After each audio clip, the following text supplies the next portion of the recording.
આજે યુસીસી તેઓ એક મુદ્દો લઈને આવ્યા છે. કેટલાક સમયથી આ દેશની અંદર વિવિધતા અને એકતા અને રંગ રૂપ અને પોતાના વિવિધતા અને એકતાને જે લઈને આખા વિશ્વની અંદર વખણાતું હતું ભારતનું, અને ભારતને સરખું રાખવા માટે થઈને બાબા સાહેબે સંવિધાન જે લખ્યું હતું, સ્ત્રીઓને પણ ન્યાય મળ્યો છે, હરેક સમાજને ન્યાય મળ્યો છે.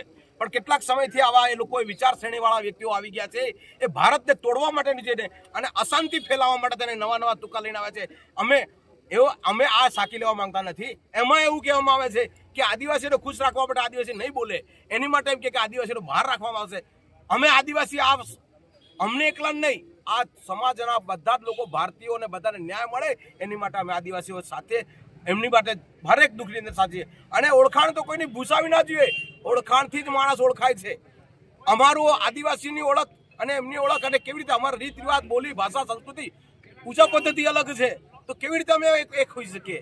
આ યુસીસી એક સમાજ છે જેની પોતાની ઓળખ નથી, એ લોકો ઓળખ મિટાવવા માટેનું જે ષડયંત્ર રચે છે, આ દેશની અંદર વિવાદ ઉભો કરવા માંગે છે. એ અમે આદિવાસીઓ સાખીને લઈએ.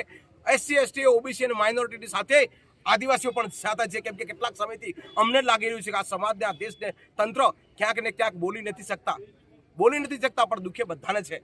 મહેરબાની કરીને આવા ધક્કા ના કરો, સંવિધાન પૂરેપૂરું અમલમાં લાવો. આ જીવાનો પૂરો બધાનો હક છે.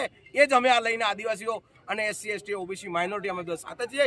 અને જે પણ જે લોકો આ ચલાવે છે એમને કાન ખોલી દે કે દેશને દરિયામાં ના ધકેલો, આવા ષડયંત્રોથી ના ધકેલો. તમારા પ્રોપેગેન્ડા નહીં ચાલે. અમે આ યુસીસીનો પૂરેપૂરો વિરોધ કરીએ છીએ.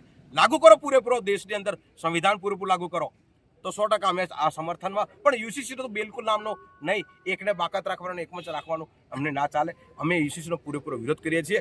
અને જો આ લાગુ કરશો તો અમે અગાઉ ગાંધી ચિંધ્યા માર્ગે અને પોતાના હક અધિકાર સંવિધાન બચાવવા માટે અમે કોઈ પણ સંવિધાનિક રીતે અમે પગલું લઈશું. નામ ને પ્રવીણ પારગી, આદિવાસી એક્ટિવિસ્ટ.